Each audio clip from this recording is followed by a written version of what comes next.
where you are there. Just on camera view, but that's all right. Doesn't really matter. Of course you can branch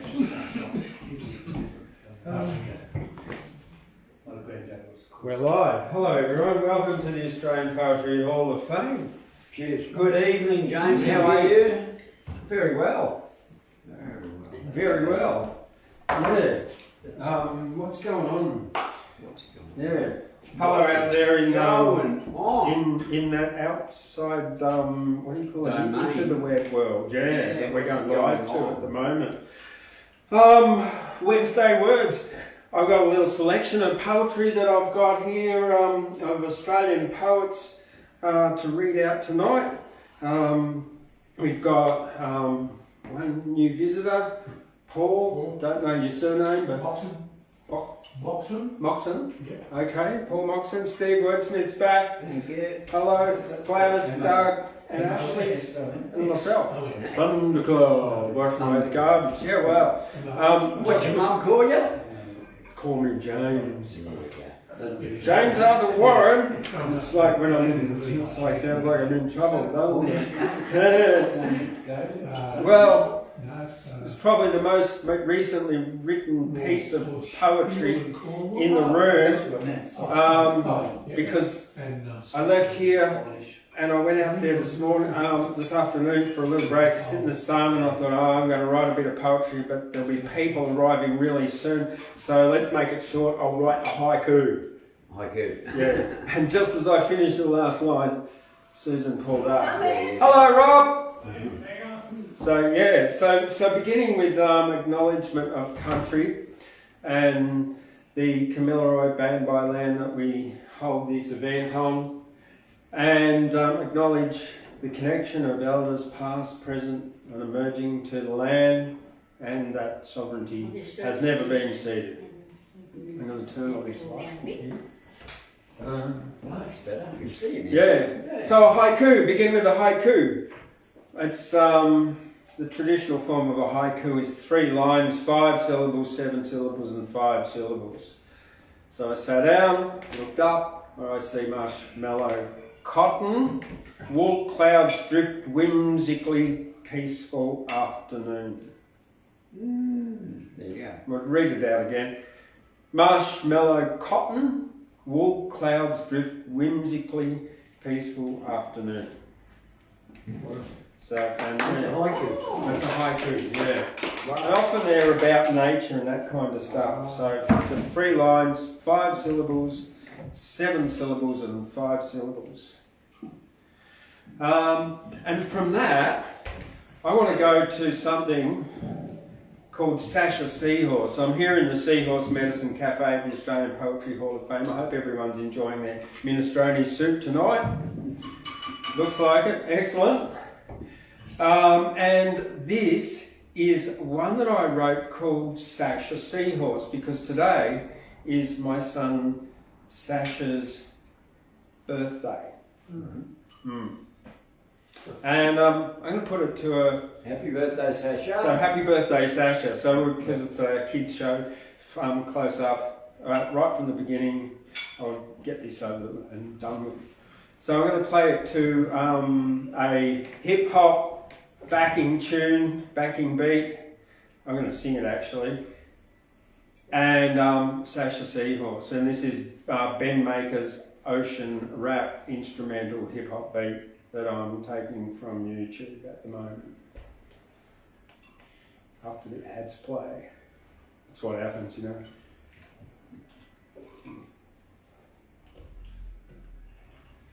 Something like, all right, Sasha Seahorse.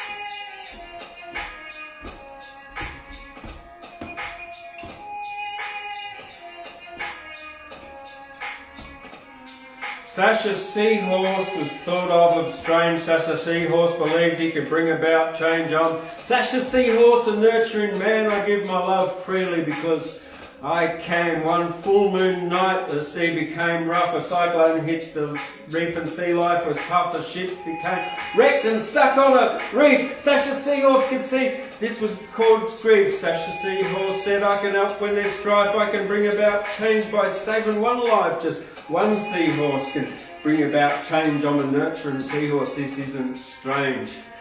So Sasha Seahorse swam into the deep, darkest part of the ocean where the dolphins sleep, and he woke all the dolphins and said, come with me, we've sailors to rescue from the cyclonic sea. Sasha Seahorse said, I can help when there's strife, I can bring about change by changing one life.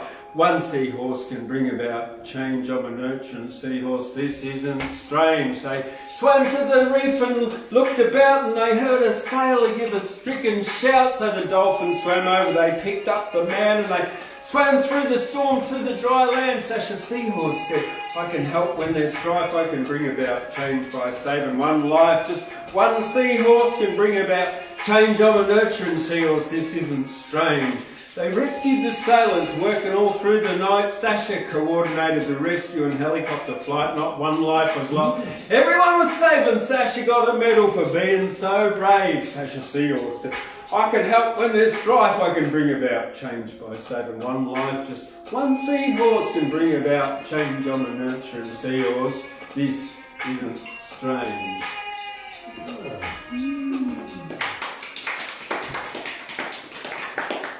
Very much.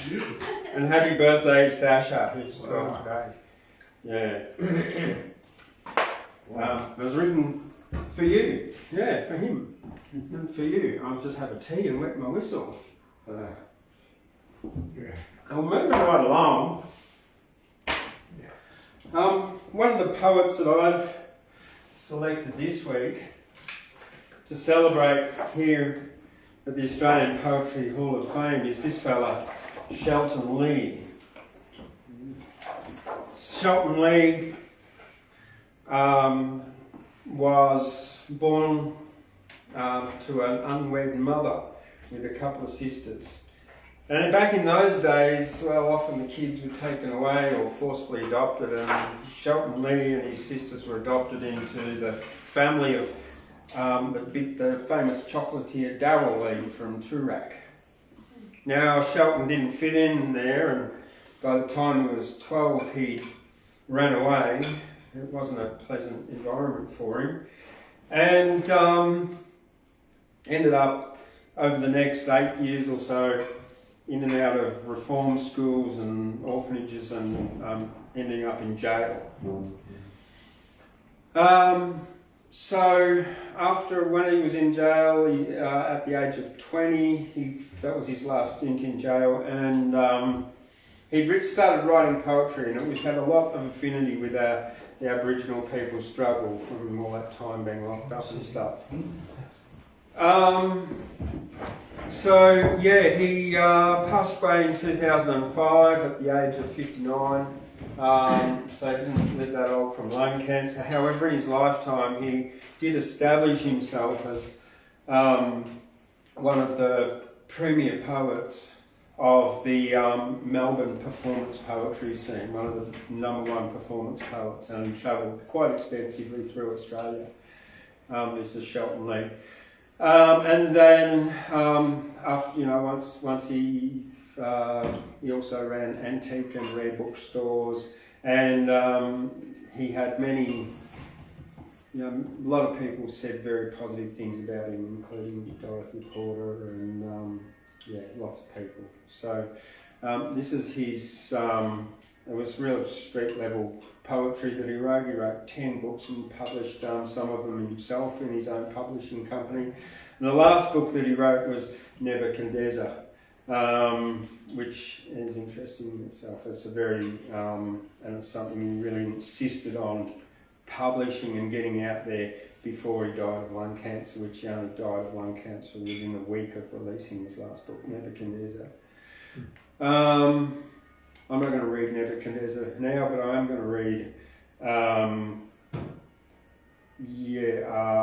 something called Fitzroy. And on that last book that he wrote, Nebuchadnezzar, the famous Australian poet Dorothy Porter noted on the cover that the cover had a couple of big red balls, and she said this poetry book has balls on it like no other poetry in Australia. So, yeah. Anyway, so yeah, he was powerful, and he represented the people's struggle. Fitzroy. Come out of Fitzroy like a swimmer coming up for air. The total degradation of a race is never so obvious when you face streets full of children sucking lollies next to old men with no tomorrows who rock on broken chairs and stare at a bitumen sea. And bashed people sleaze along the loneliness, noses bleeding. We are in mourning, brah, says Reg. Aboriginal week for us is the not so gentle touch of the gubbish. At least we know the family. My cousins I can trace as far as Perth. You don't hurt me none, brah, for the wind is different here in Fitzroy. It's our land won by fists and diatribe, where we can stalk the remnants of the sense of tribe, where within ourselves we count this ID card we shrug. We know who the fuck we are. Undeniable is our dream, and we count for it as much as weeds count, and we are indefatigable. And knowing that the buildings that surround us are not of our making, we sniff out what's beneath the stuff. Salutations are warnings of places not to go, spaces between the applause. We have survived despite you, our turn will come. It is not beyond us to dream, but my gall rises like thin clouds across a thinner moon, as if you sit inside a chair and move it around the room. We know the certainty of the streets much more than you. This place beneath your feet is our dream, the place we used to meet. Much more than you, we know the street.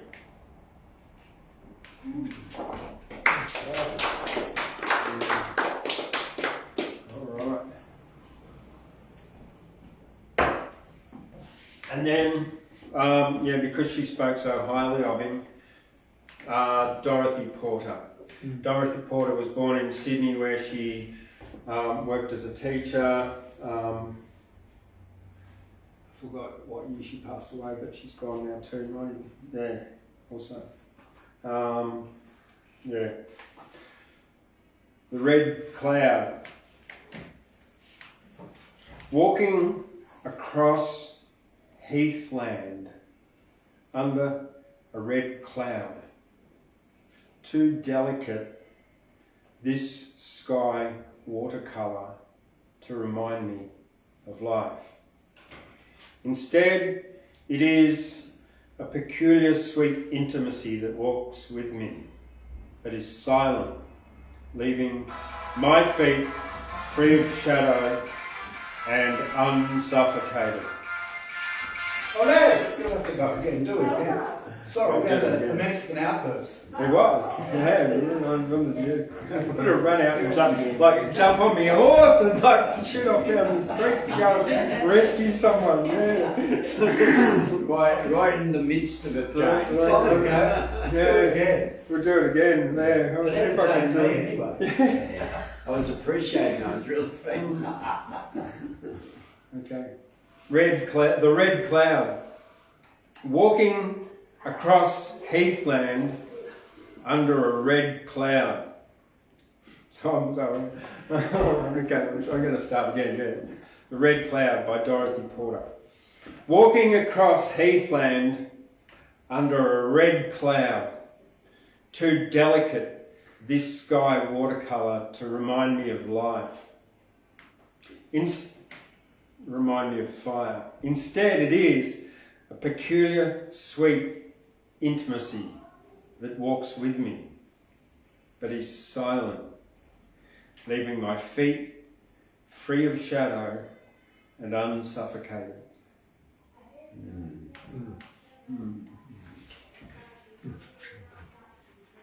And that's Dorothy Porter. And then I've got, this is book Australian Poets 1788 to 1888. And reading out of that tonight is I'm reading by Lindsay Duncan, who was publishing under a pseudonym because Lindsay was a male name and often female writers were not accepted, but she was actually Mrs. T.C. Cloud. How about that, Thundercloud? Thundercloud Cloud. Yeah. Of Wallaroo Bay, South Australia. And she published no volumes of poetry, but was a frequent author of fine poems to the Australian press. This is Whispers by Lindsay Duncan or Mrs. T.C. Cloud. Whispers. Beneath a grey old gum tree, a lover was wont to lie and whisper of love as he gazed above and its boughs against the sky. Old tree, he would softly whisper, my love is the proudest maid, that in all thy day thou art old and grey, ever sought thy welcome shade. Old tree, she's far above me, my love sits throned in pride, to be worshipped afar like some pure bright star, not one as a mortal bride. Old tree, she is cold and stately, she dwells from my love apart. Though my soul may yearn, though my bosom may burn, no passion can reach her heart. Old tree, of my life I'm weary, oh, would I never have met with her fatal face and her cruel grace, or would that I might forget. Then the tree would whisper of comfort in the air of its myriad leaves. No soul so sad, but may yet be glad, for there's balm for the heart that grieves. Beneath the gnarled old gum tree, a lady was wont to stand, and in its sweet caress, its rough rind press, with the palm of her dainty hand. Even her lips would gently touch it. One might deem such a kiss misplaced, but it always fell, as the tree knew well, on the letters that his hand had traced. For like those in the forest of Arden, the tree bore a lady's name, and she'd daily read this woodland screed with blushes of pride and shame. Old tree, she would softly whisper, does he love me? Yes or no? Has he grown so dear that I hourly fear lest unwitting my love I show? Old tree, with my secret I tremble whenever my love draws nigh, for I know in my heart we were kept apart. There was nothing left but to die. And I dread lest he read my secret of love that is given unsought, for my heart shall break if he fail to speak with the sorrow that he hath wrought. But never, though life be dreary, will I suffer that he should see that though no word from his lips I heard, he is more than the world to me. Then the tree would whisper of comfort in the stir of its myriad leaves. No soul so sad, but may yet be glad, for there's balm for the heart that grieves. But all the time it was wondering deep down in its ancient breast why the power of pride two souls should divide and true love be unconfessed.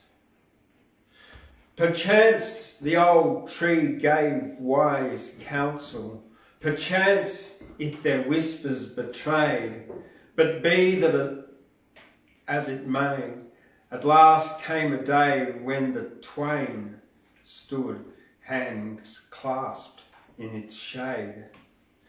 But no more to the tree they whispered, their whispers were each to each, for the veil of pride had been torn aside, and love had found bliss in speech. While the old grey tree was whispering in the stir of its myriad leaves, no soul so sad, but may yet be glad, for there's balm for the heart that grieves. Mm-hmm. And at that little performance, I'm going to call it there. That was lovely. Yeah, unrequited love becoming requited in the end. Mm. And I'll go. Ashley, I just wrote one about dear old Dorothy, and she popped out this evening. Mm-hmm. My one and only burst with her. Welcome, Ashley Albanese. I only met Dorothy once, but she certainly had a stamp of a presence. It was delicate and forthright. And as her name got to the horizon tonight, I wrote this about her. Dorothy, you have popped up tonight. How we glared.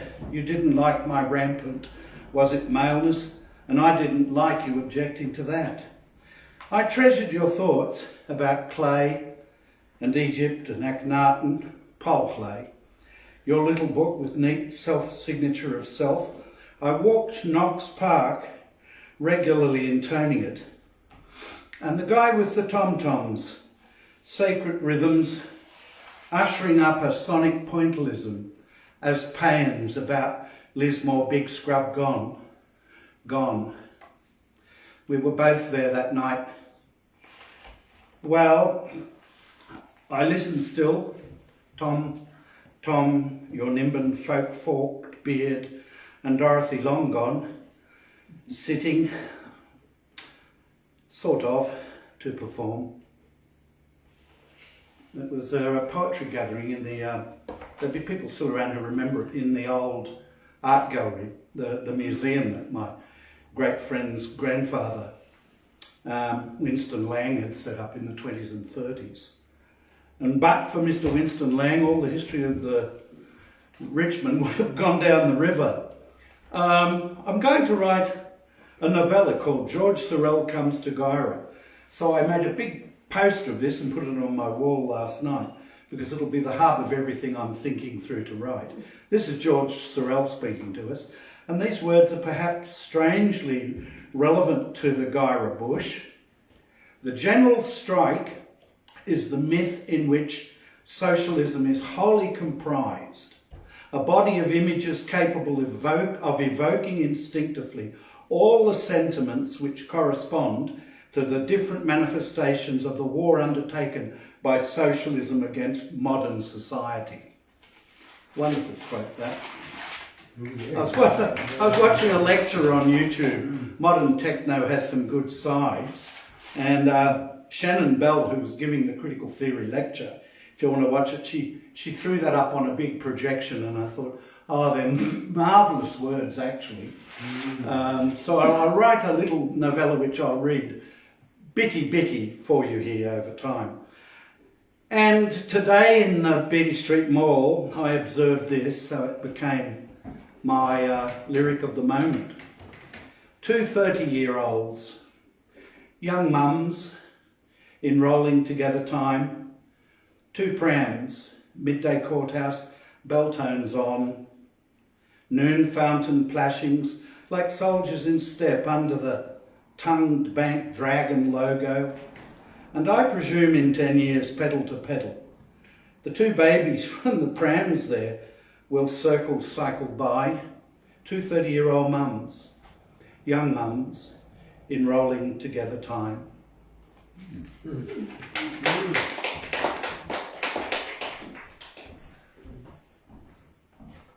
I just like to say how lucky we are to have someone like Ashley who can just sit down and write a poem, a bit of poetry about Dorothy Porter and do it straight live immediately. Yeah. You know, once again, she was a most distinctive character. I've met a lot of, supposedly in many great poets and writers in my life, strangely, and she was one of the people, when you started talking about her, I had such a strong print. Because the old word in Greek for character meant stamp or print.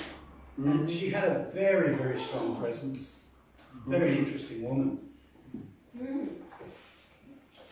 Well, a friend of mine up in Brisbane, Michael Bull, aka Leaf Van Amsterdam, has just released his 5th book this week in 5 years, 5th book of poetry. So yeah, he's this is out of his first, and the funny thing is, when I first arrived in Nimbin in 2016, I saw on a, you know, Nimbin has lots of flyers stuck up everywhere, and there was this flyer, Leaf Van Amsterdam, Schizophrenic Poetics for sale.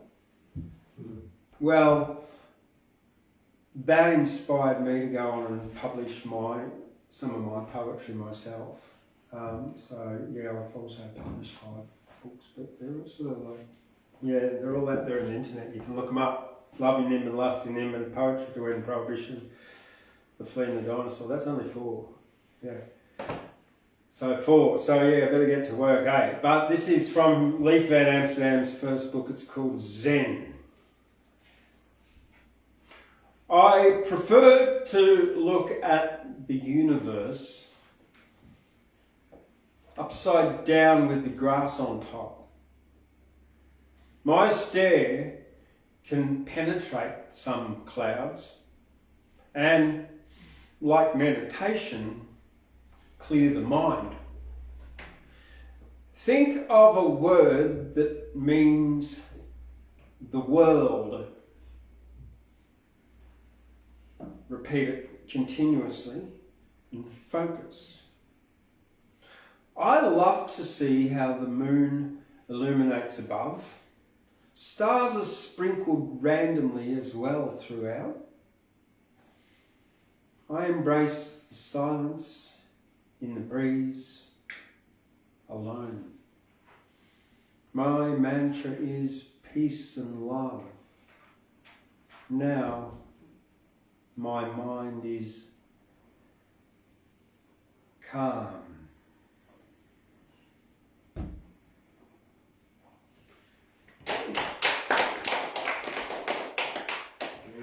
So that was again? Leaf Van Amsterdam. Van Amsterdam. Yeah, or He's a good writer, isn't he? Michael Bull. Do you know him? Yes, He's a good writer. he is. I've got some of his other stuff here for sale as well too, just out there. Well, Steve, are you ready to come on up? James, have you ever found me not ready? Yeah, of course. No, All right, everyone, welcome to Steve Wordsmith back after an absence of a month or so. Yeah. Hey, it's absolutely fabulous to be here in the Australian Poetry's Hall of Fame. James, You do such a great job, and I take my hat off to you, man. You know, Thanks, Steve. you really keep the stage alive here for the Wednesday night poetry. I watch it every week when I'm away.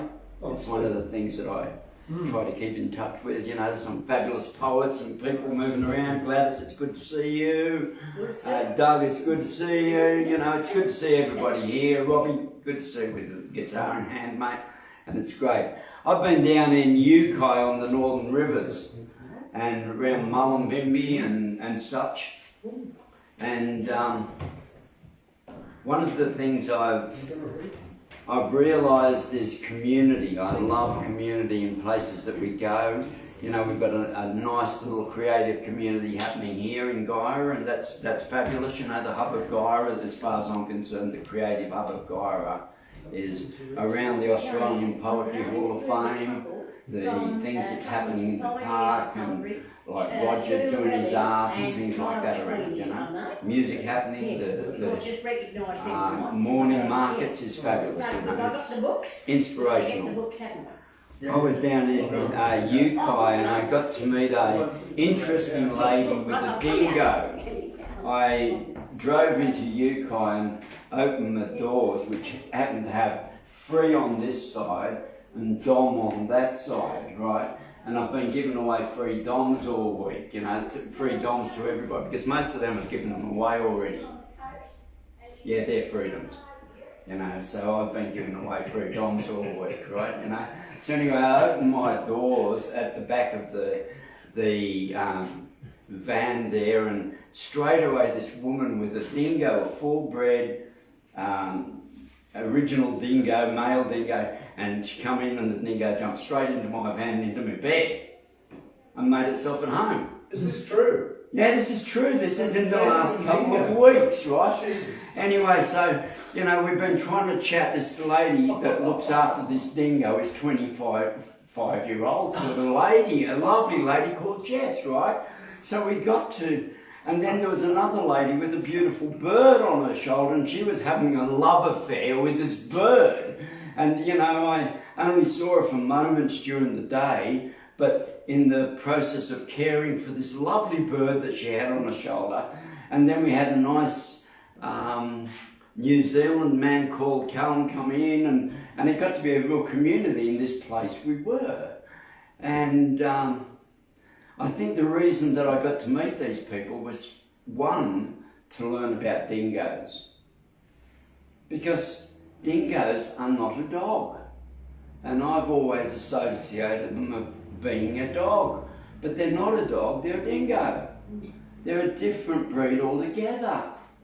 They're more like a cat than a dog. They don't take instructions like a dog does.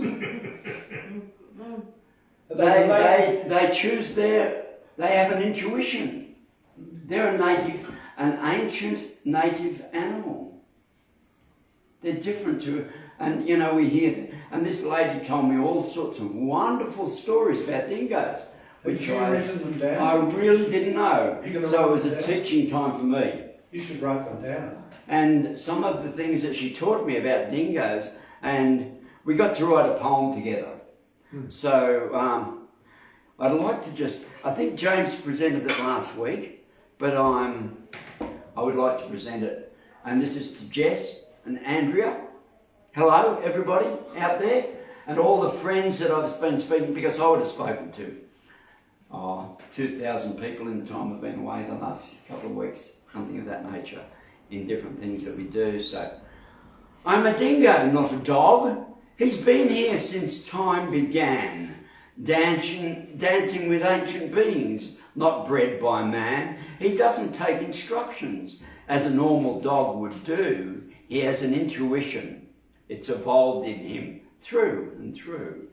It's a part of Eco's balance to have him around. So don't get confused. You will hear his howling sound through mountains and in the desert throughout this southern land. He's a native of this country, leaving paw prints on the sand. Cats and foxes. Let me get this.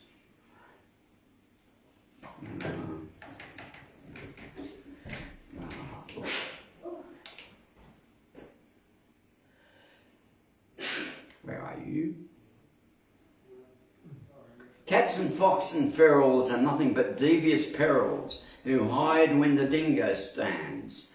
Standing tall and proud, as I said, since time began. Australia has an extreme environment, but that didn't stop the dingo from enjoying it. Thousands of years of adaptation should at least bring light into this wicked nation. And I thought that was a great tribute to the dog. The dingo, well, it's not a dog, it's a dingo. And if we start recognising some of the native animals for what they are instead of the extermination of things, I know they do certain damage in places, and they, you know, people put dog baits out for things and all that for the control of them. But if we understand they're a native animal, they're like taking lions out or tigers in a native place. They're native animals of the country.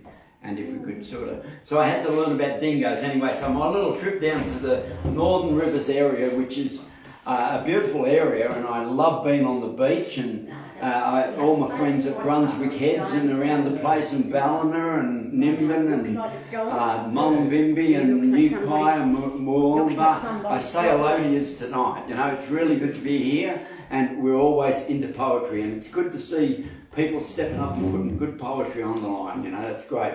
And James, you've been doing some lovely stuff lately. Thank you. Thank you. Thank you. See, I've had many opportunities to present poetry, and it's part of a passion that we have. I was blessed to meet James 6 years ago at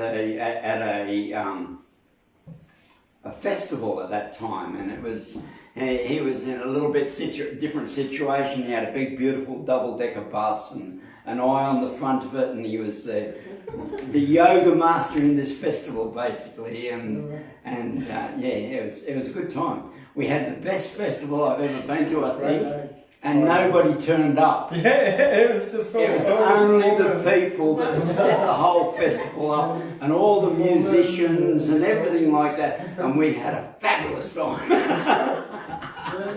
It was on the beach at Stradbroke Island, and it was just, we had our own beach for a week. It was just, yes. One of the best spots on the eastern seaboard. Yeah, it was lovely. It was a great time. There for 2 weeks after yes. that. I think I was enrolled at that time to drive a vehicle and then put up all these huge, great big structures, and it was fabulous. We had all these sails, and we set up the most fabulous festival, but nobody turned up. So it was great. I enjoyed it, and I got to tell a few poems at that time. I was in the reggae tent and doing coffee at late night. You know, the pirates things of festivals, you know, be a pirate for the night, break the rules and do what's right, you know, all those sorts of things, you know. Adult playgrounds, I believe that's what festivals are, and they're taking this festival, this coming together of people away from us by the things that they do in some of the things and the separations and such. But see, I was representative for the communities of Australia many years ago in World Expo in 88. And I represented this country and this communities for 36 days. Yeah, 14 hours a day telling stories. And some of the things I used to come out with and the stories that I used to tell sort of were 40, 50 years ago at that time, many years ago. Near the rambling Richmond River where the ghosts of cedar barges rise from derelicts and skeletons, telling tales of years gone by, of early cedar cutters who braved the coastal ranges to reap the valued harvest that the massive forests side. But the years have passed so quickly and the banks are now near barren through the mighty Richmond Valley from Nashua down to Corrokai, and the river's seldom used now for transport or for pleasure, and the water's brown and mud-stained as the land gives up the fight. From years of torrential downpours that's caused the land erosion, and floods that stole the topsoil that the big scrub held in place. Where once there was an abundance of the fighting Richmond black bass, now from the murky muddy waters comes the catfish and the eel. Yes, Richmond's only one place in this wondrous world around us. The man has taken over and he's stirred the flaming pot, but he'll reap his just deserts though when he plays with Mother Nature, and she says the game's now over, and starves the bloody lot.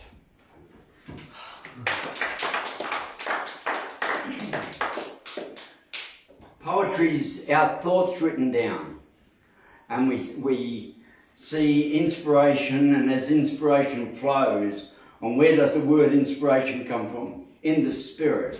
And we're guided by poets that spend time in the spirit, people that seek the spirit for the truth of what's happening in the moment and now.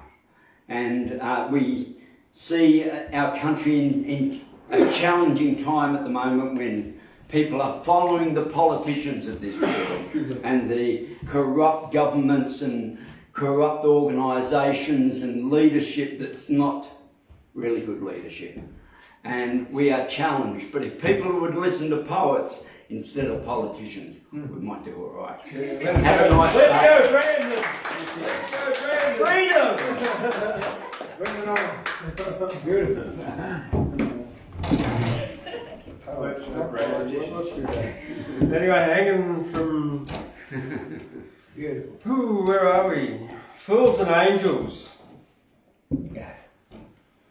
Fools rush in where angels fear to tread. Taking precautions won't leave you dead. There's a solution that's very simple, but that's you can apply the precautionary principle. There once was a man who was a fool. He used the glass as a hammering tool. Of course, it didn't go to plan. The glass shattered and cut his hand. It doesn't take much to use your brain. A little bit of thinking avoids a lot of pain. To avoid the pitfalls and traps of a bear, angels walk slowly and take great care. Never jump into a pit full of snakes. To be well, discernment is what it takes. Don't light a fire or smoke in your bed. Fools go places angels fear to tread. Fools and donkeys. Now we're going back on donkeys now. Usually I like to write about monkeys because monkeys are funny. Everyone laughs when you say monkeys. Two people are giggling. Everyone's got a smile now. But this is about 4 little donkeys on their way to school. Walking with a swagger, acting very cool. Laying on the ground was a hammer kind of tool. And one little donkey picked it up and acting like a fool, whacked himself hard with the hammer on his head, and he fell down in the ground in a pool of blood red. 4 little donkeys, one of them was dead, and laying on the ground was a donkey named Fred. 3 little donkeys were walking, saw an ugly cane toad. One ran to kick it in the middle of the road.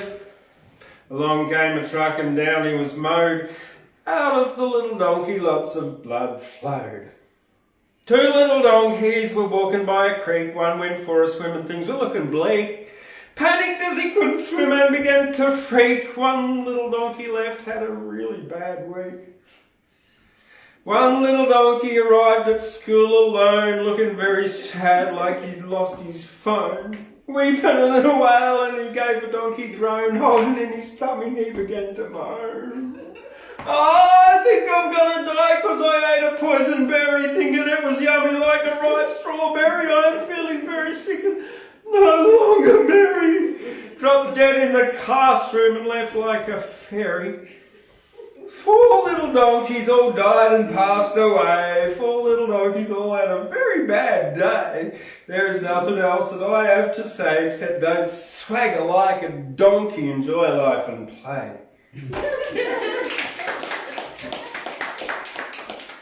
Alright, so we've killed a few donkeys there with that. This is one from a local poet. Before I invite Gladys Wilson up, who's going to read a bit of local poetry out tonight.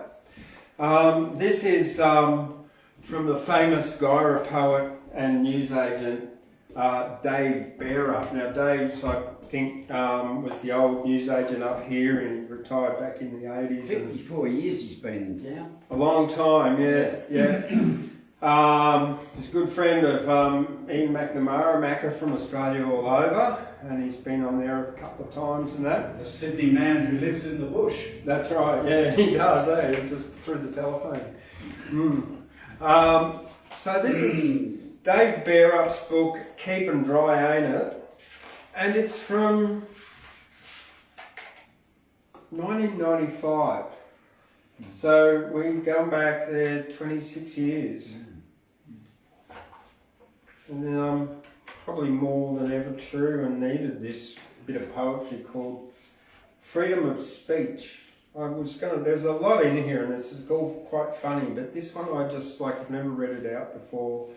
And I thought it was a bit, relevant to all the social media censorship that's going on these days, the internet censorship, the one-sided mainstream media, and people putting up, stuff from CCTV, China Central Television, and saying it's less propagandistic than Sky or Fox. And come on, it's representative of the biggest dictators or totalitarian state in the world. But anyway, I'm not passing judgment on anyone. Freedom of speech.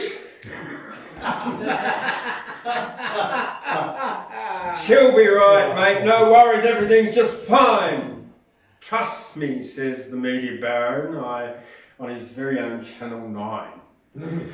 Granny should come to Kerry's. She knows I'd treat her well. To be sent to Rupert's or Conrad's would be a foreign form of hell. Ignore the rantings and ravings of the former Reaper Grim. We used to be closest bed mates, I know how to handle him. Where are his lefty cronies, protectors of the oppressed and poor? I hear they've gone house hunting, mostly around the North Shore. Now here's a little secret between the tum-coat digger and me. We've decided to corner the alphabet. We've bought the complete ABC. Besides tellies, the papers and Optus, not forgetting, of course, the sport, when you open your gob, it earns us a bob. Oh, what a genius thought. We're working on 2 different lingos for the info superhighway. If Rupert speaks a little off-putting, you'll have to converse it my way. Why are there always dissenters? We'll pander a little to these by leaving an unknown language like South Polish or Tonganese. Think ye of George Orwell as each new child hits the ground.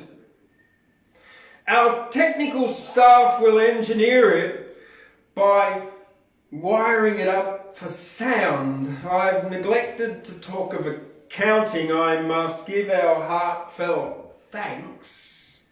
It'll appear on your monthly statement with a little there too for the banks. These are the thoughts of a dreamer pining for what used to be, when the media was so independent and all of the speech was free.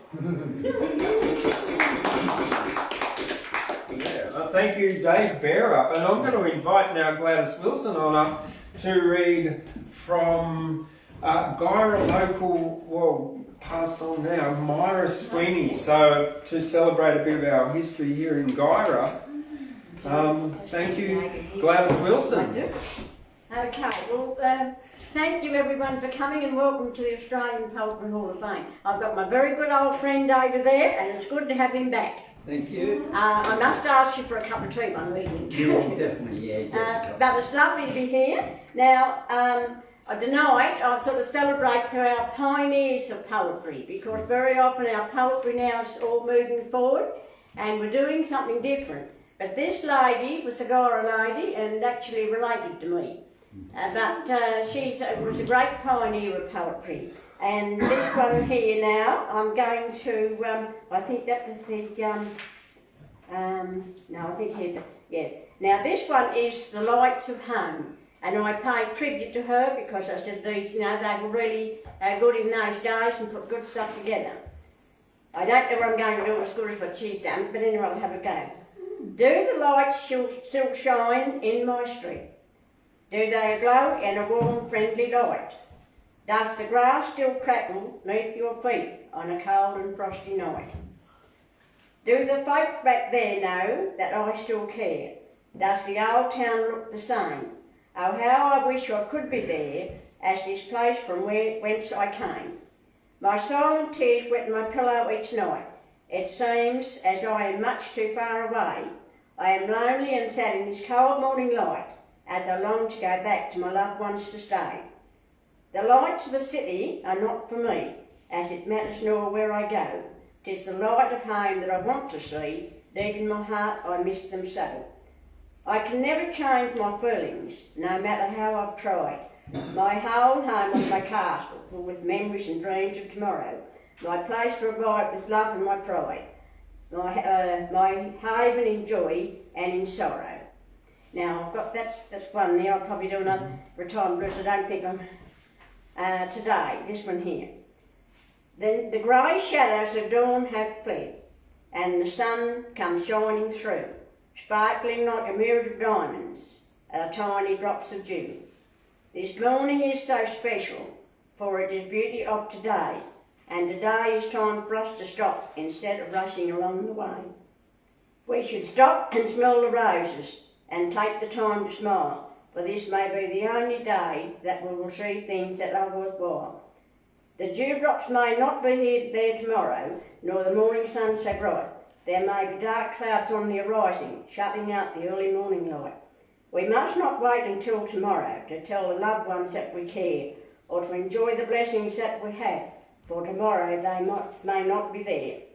Let us stop today while the roses are in bloom, and let the world go rushing past for the things that we can see today we know forever will not last. And that's Myra Sweeney. Very good. Possibly next week we might be able to hunt up Shirley Sewell, and Shirley was also another pioneer of poetry. But it is great to be back because it means a lot, and I said I'm still writing and I'll get something out, no doubt. But of course I've been working on James's tablecloths, as he knows. Yeah. They're going to be monumental, Gladys. Yeah, Monumental. it is monumental too. Yeah. But anyway, thank you everybody, and have a good night. Thank you, Gladys.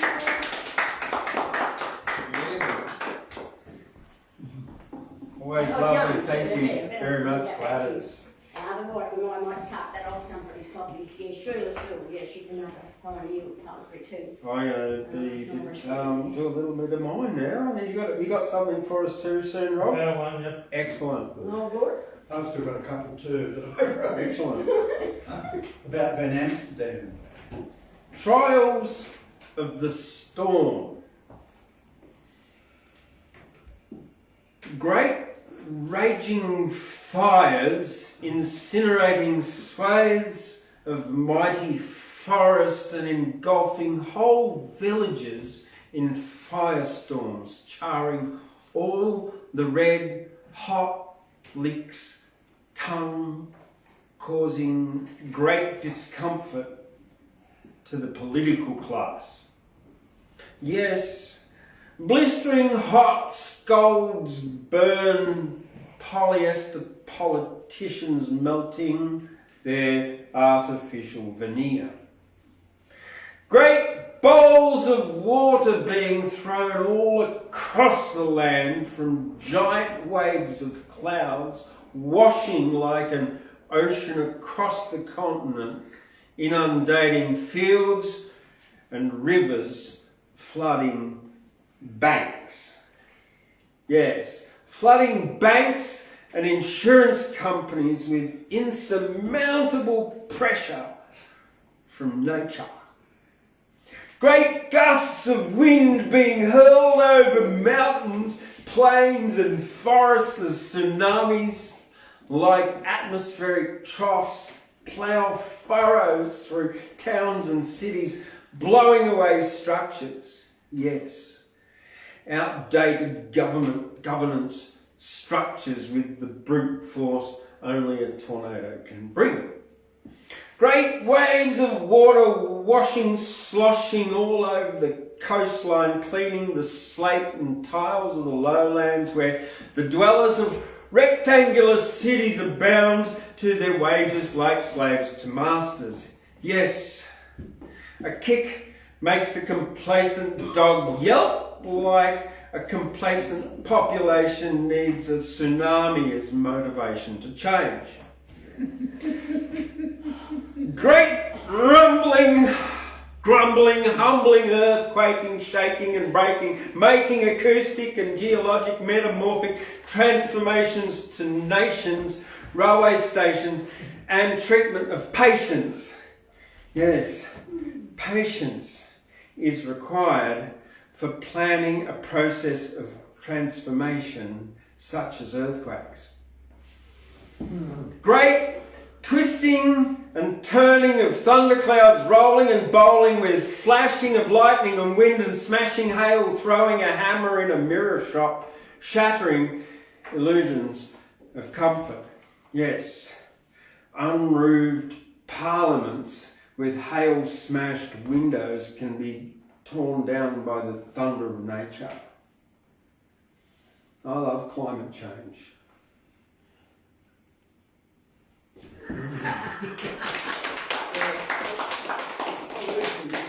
Hey? It's pollution and they don't want to talk about that. It is pollution. It's friggin' lot of pollution. It's through the bloody oceans, it's in the air, it's like in the people's blood. They don't want to talk about One thing I like about population conversations. They don't want to talk about that. No. Will I go with what I read? All right, and with that, actually, I just left the stage and I'm going to invite I'm Rob sure up you here. have to come back with it, something more, James. Well, let's carry on. Oh, okay. Disobey. You can say no, disobey. Why is there so much mental illness? Because weak-minded people obey others because they fear being ostracised by other people. Disobey. This leads to people doing things they normally wouldn't do and becoming obedient. Disobey. The problem with being an obedient citizen is that if you are asked to march the Jews off to the gas chambers, then you'll do it. If you're an obedient system and you're asked to violate your conscience, then that is what you'll do because that's your persona. Then you'll be asked to do a little more. Turn on the gas. Disobey. Push the button. Yeah. Let's go and have a shave. If only it was that simple. Yeah, if only it was that simple, eh? And with that, I'll invite Rob up. Rob Baker, everyone. He's going to read out the old book. The old Bible. Can I use your... Yeah, please. Please, Then yeah. again, maybe it is that simple, which isn't simple at all. No, it's not. Okay, I'm going to read a poem by Charles Harper. Oh! Yeah. A little blurb about him here. He was born at Windsor, New South Wales in 1811 or 1812. Great writer. And I'm going to read A Midsummer's Noon in the Australian Forest. Not a sound disturbs the air. There is quiet everywhere, over plains and over woods. What a mighty stillness broods. All the birds and insects keep where the coolest shadows sleep. Even the busy ants are found, resting in their pebbled mound. Even the locust clingeth now, silent to the barky bough. Over hills and over plains, quiet, vast and slumberous reigns. Only there's a drowsy humming from yon warm lagoon slow coming. 'Tis the dragon hornet, see, all bedaubed resplendently, yellow on a tawny ground, each rich spot not square nor round, rudely heart-shaped as it were. The blurred and hasty impress there of a vermeil-crusted seal, dusted o'er with golden meal. Only there's a droning where yon bright beetle shines in air, tracks it in its gleaming flight with a slanting beam of light, rising in the sunshine higher, till its shards flame out like fire. Every other thing is still, save the ever-wakeful rill, whose cool murmur only throws cooler comfort round repose, or some ripple in the sea of leafy boughs, where lazily tired summer in her bower, turning with the noontide hour, heaves a slumberous breath ere she once more slumbers peacefully. Oh, 'tis easeful here to lie, hidden from noon's scorching eye, in this grassy cool recess, musing thus of quietness. Oh, brother. That's the first time he's been here. Yeah. Mr. Harper, great. Yeah, thank you very much. Yeah. I'd love to hear that. Yeah, Right. Mr. Shark. Ashley's going to come up in just a moment. He used to love Harper. Judith Wright loved Harper. Okay. Change. I guess when Steve mentioned earlier on today, or tonight, this evening, how we met on Stradbroke Island. It was at that very particular place that someone came up to me the next morning and she said, I had a dream about you last night. Yeah, what? Well, I went to the bottom of the ocean in the 233rd dimension and I spoke to a seahorse and he said, you got seahorse medicine. I said, what do you mean? I don't know, it's just a dream. Anyway, here we are in Seahorse Medicine Cafe, and over that time, those next couple of years, I wrote a heap of poetry, animal poetry for kids. So that's sort of a bit of background information there. Anyway, you know, when change happens, like, you've got to like treat it as an opportunity. You could like go into like, oh my god, kind of mode and panic and worry and stuff, or you could treat it like a new opportunity. Well, look, I think we have an opportunity right now to create a new society, woken from a slumber like discovering sobriety, new direction changing course. Now is the time to transform the world with the new love paradigm. There will be times we get kicked in the guts, squirrels collect and store their winter nuts, a new path starts when another road ends, there can be hazards around familiar bends. Creative imagination and a fresh mindset, act on creative impulses before you forget, do what you love and see what you create, adversity brings change and something great.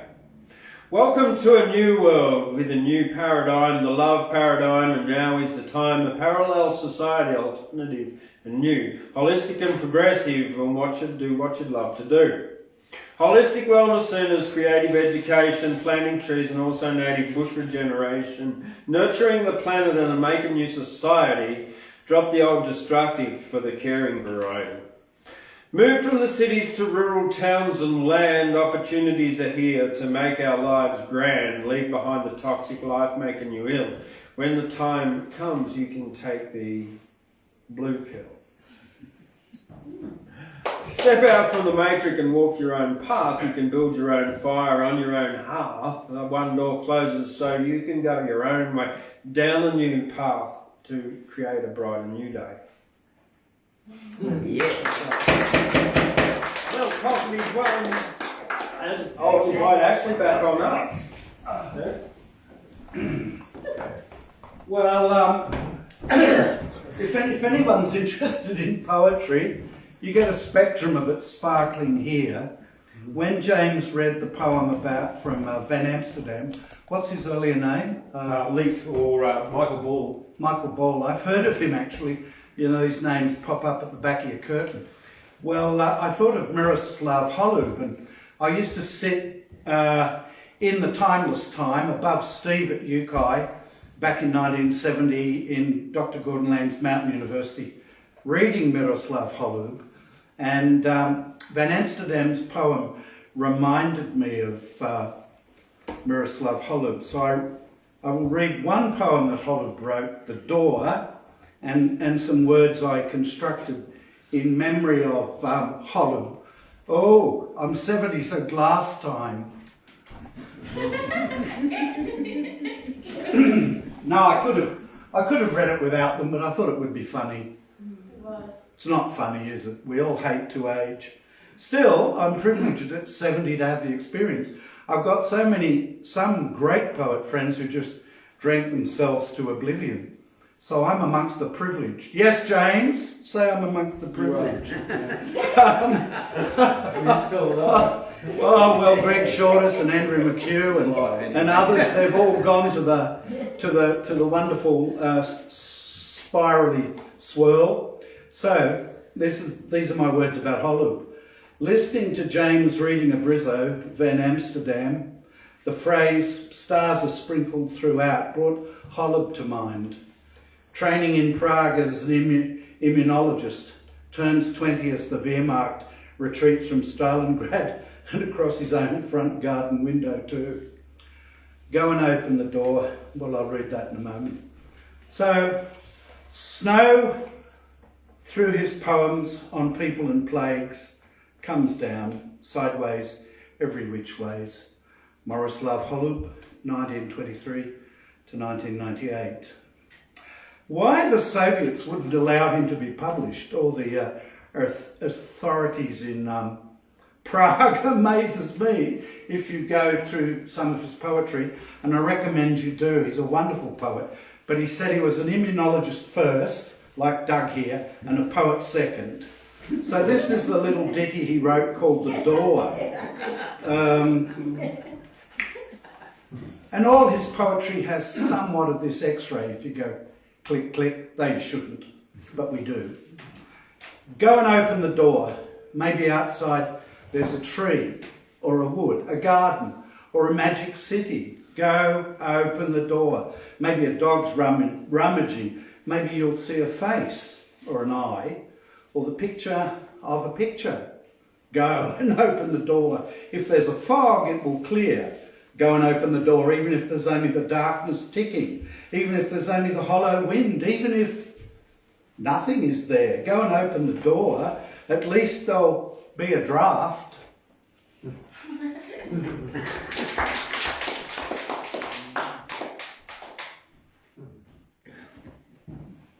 Well, He's good to read. Holland was good to read. I noticed there's a fair bit of Well, 3 holes I in the never ground. tonight. yeah. Bit like James's poetry, isn't it? In a way, Hollywood is a bit like your work, or you're like him. Oh, okay. But you're not an immunologist, No, I'm definitely. or are you? I don't know. What is one? This one's about a panda. His name's Mick. Mick the panda. No, Panda Mick. Panda Mick. Yeah. Oh, pandemic. It's about a panda. No, it's really about a panda. A panda Mick. Yeah, and it's farmer man. Because, you know, and then there's about a duck called Fizzer Duck, and Astro Hen. Quack. Panda Mick was feeling funny, so he went looking for bamboo honey. But bamboo honey doesn't exist, and Panda Mick died and will be missed. Panda Mick came from yesteryear, ate sugar bread and drank lots of beer and never exercised and had obesity full of toxins and comorbidities. Polite Chicken would never fly, told Panda Mick he was going to die and the cure was bamboo honey, but Polite Chicken took lots of money. From Fizzadark and Astro Hen, representatives of the farmer men, to sell bamboo honey to all the tribe, but the truth was Polite Chicken took a bribe. Polite Chicken, yeah. The farmer men claimed their cure of bamboo honey was very pure, but it was made of monkey tits, aborted babies and poison bits. Panda Mick ate their poison honey. The farmer men laughed and thought it was honey when Panda Mick fell down and died with the Mascal Pandicide. Panda 3 ate only bamboo, had bamboo fibre in his poo, and knew bamboo honey was a lie. Watching Panda Mick keel over and die with a fever, he got very hot. Myocarditis and his blood started to clot, and Panda 3 raised his voice. A healthy lifestyle's my pro-choice.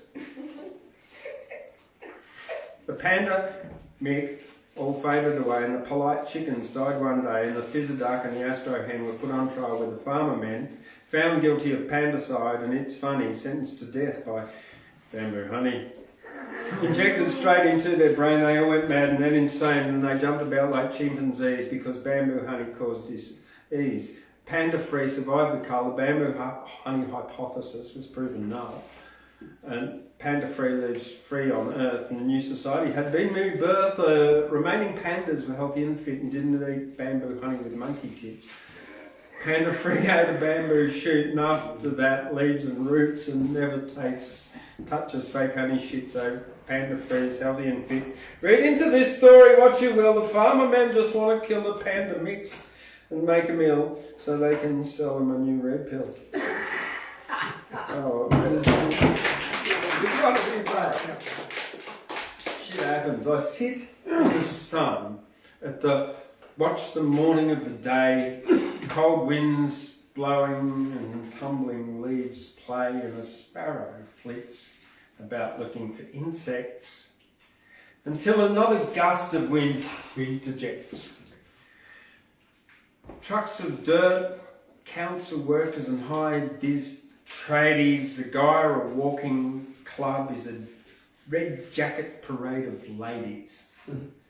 Walking in the street, the sky a brilliant shade of blue, the sun shines on me and it also shines for you.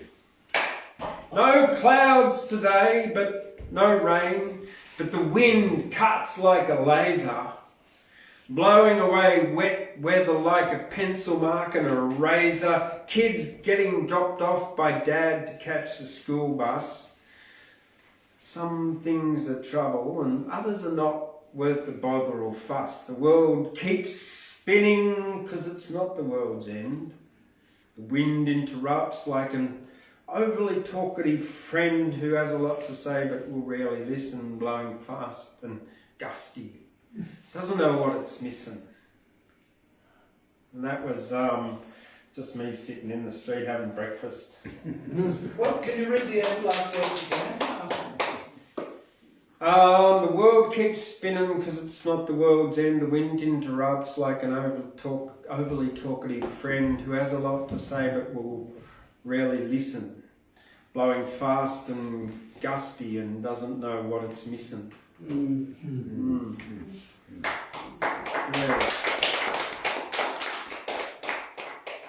Now, has anyone else got something they'd like to contribute tonight? No. Okay. All right. Well then, we're going to finish off with something from one of the visitors to the Australian Poetry Hall of Fame. Going back about 6 months now. Prof Nomad. Prof Nomad is here. Yeah. And James, I've always got poetry to share, as you know, but I've been on a journey. Yeah. And it's always great to be back here, but I'm loving and enjoying everybody's input. So Prof Nomad, or is from Pakistan, and he's a professor of English literature at I think it's the University of Sydney, but don't quote me on that, I've been known to be wrong. And he's got a big following all around the world. He's off at the moment travelling up north on a bit of stress leave or something like that, but I'm not too sure anyway. He left me some of his poetry here. Now I had to look this word up because I really don't know it, and it's a word called subaltern. Subaltern. It means sort of like when someone thinks of you as lower than they are. I am subaltern. That's why they don't like me. I am subaltern. That's why they deny me. I am subaltern. That's why they divorce me. I am subaltern. That's why I don't know. Stupid, crazy, wrong, weak, incorrect. That's what they think of me. Rude, arrogant, bullshitter, unread, fucked up. That's what they think of me. I am subaltern. That's why they ignore me. I am subaltern. That's why they forget me. I'm subaltern. That's why they override me. I am subaltern. That's why I don't know. I am subaltern. That's why I don't know. I am subaltern, a child of colonisation. I am subaltern, living a life colonised. I am subaltern, fighting to be decolonised. I am subaltern. I survive. I am subaltern. I reconcile. I am subaltern. I create. By Amar Mabu. Amar Mabu, that's his name. That was, yeah. I create by I my create. name. Oh, yeah. Amar Mabu. Yeah. So that's looking at the other side from a condescending sort of a view, James. Yeah. You know, So, someone that's looking from down, Yeah. from above, mm. is condescending the person that's below. Yeah, so he's sort of like down, feeling like he's down there and oppressed Yeah, by the system, by the literati, so to speak. Those who, you know, with a view that it's just because he's Pakistani and he's not white and he's a colonised group of people that he's somehow he's subaltern. He's not our equal. Yeah, It's the same as any colonised group. Yeah. American Indians or Australian Aboriginals. that's right. Colonised. Yeah. The first treaties. So yeah, he's in a way he's like Do you know him? Yes. Is he a friend of yours? I've read a couple more. yeah. I've got quite a few. There's a Latin word or plant I was talking about today, and it's subalternate. Okay. So Yes, it that's right. goes very a long way back. It's in Latin there. Okay. Yeah. There's a fellow in Amsterdam who does whole lectures about the subaltern on YouTube that go worldwide. And he hooks in with academics like your friend around the world, and they do these things out of Armdale. Siri Gummidge, who used to run the... I reckon he would know. He's run He would know Prof Nomad. He's the effort to keep the rail open, and he's very involved with that movement to try to free people's minds up from being colonised. Yeah, and to well- free up the mind of the colonisers too. Yeah, because his other name there is Sonny Boy Brumby. That was the name given to him by a mob up there in North Queensland. Right, so here we go. Greedy. What can never be given to the greedy? Born into a world of greed, one learns to want early.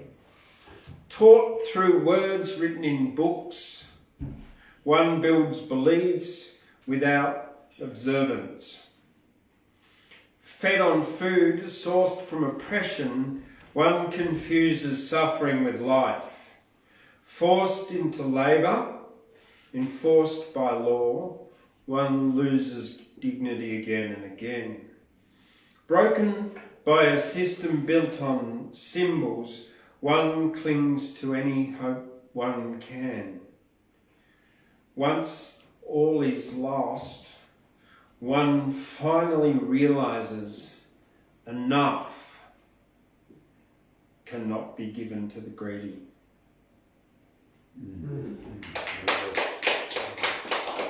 That's the truth, isn't it? You never have enough money.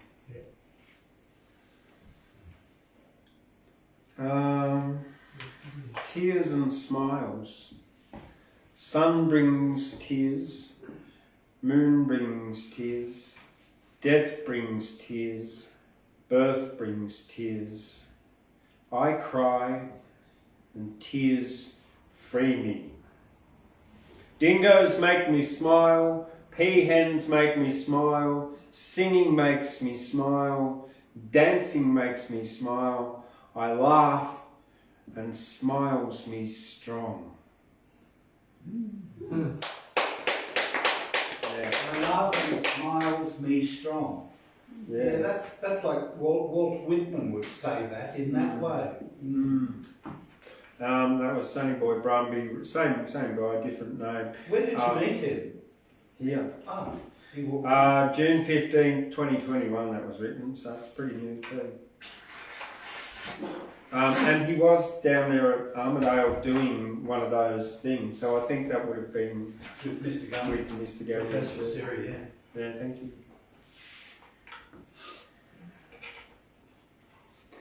That's got a really good dance and swing to it, hasn't it? Dang, dang, dang, dang, kabang. Broken for generations from ancestral lands where mythical beings, now strangers to me, enchant and bring meanings to lives and breathe the fresh air of here and now, a world as full of sciences as stars above. I roam the earth, a child turned nomad. Robbed of the wisdom of my ancestors, which was hidden in melodies of native songs, I have learnt, forgotten, learnt, and forgotten. From written signs that smell of authority, so often that I lose myself in their worlds and I know not where I am nor what I observe. Here, then, I am, unknown to me or my forebears, lost in symbols from outside my world. I scramble to collect bits that I make sense of and build my castle, hoping that I dazzle you into believing that I stand on solid ground.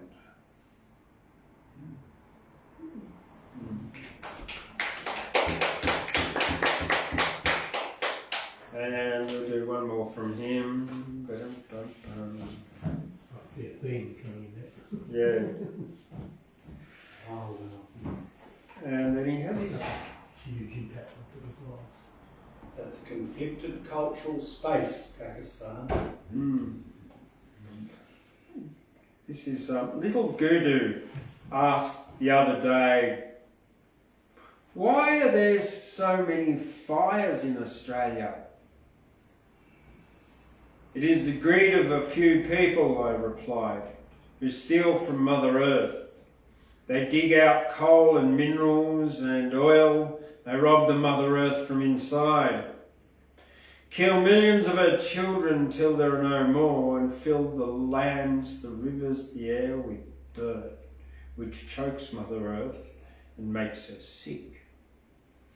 And when Mother Earth is sick, she can't take care of herself or her children. So the forests burn, animals die, glaciers melt, and we all suffer. Tears build in Gudu's bright eyes. He was quiet for a while, and then he said with resolution, I see, so I will work to end greed, so that plants and rivers and animals don't die. Yes, you will, Gudu. I know you will. And I gave him a big hug. What was Gudu? God? G-U-D-U. It's sort of like Could be anything. anyone or any child, yeah. Could be John and Nana. He's got it. Oh, yeah, exactly, yeah. Because there's another one here about his Gudu poems. Are these are kind of kid reflecting ones. Why is life different in every place? Guru asked one day. Now that's a great question. Life, you know, comes from elements in earth. Life changes as earth changes. Elements, what are those? Guru asked. Oh yes, elements. Elements are what the earth and we are made of. So different elements make a different life, Guru added. Yes, it is earth which carries elements, elements that give life, and as elements change, life changes. And everything alive changes and co-evolves. Co-evolve? What does that mean? Guru asked. Evolve means to change, and co-evolve means to change together. So everything in life changes together, and life in different places changes in different ways because of different earth. Guru confirmed. Yes, aren't you a clever little boy?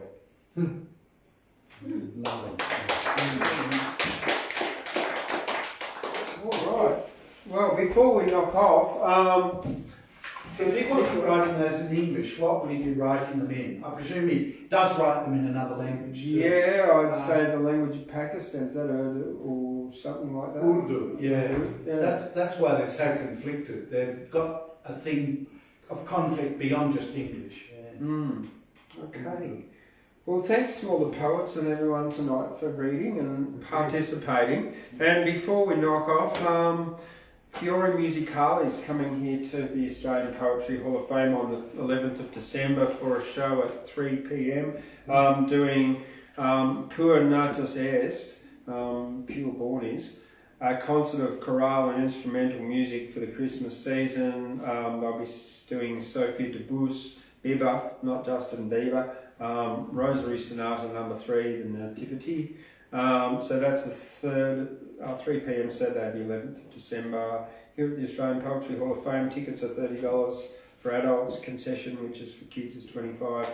And you can get it at www.trybooking.com/BVFEX. But that's not down there if you want everything. I'll put the link in the description. There's a Saturday morning market here every Saturday morning as well.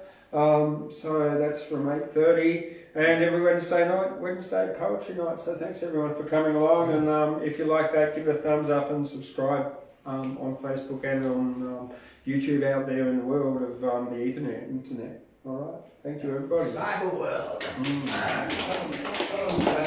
Bring it on.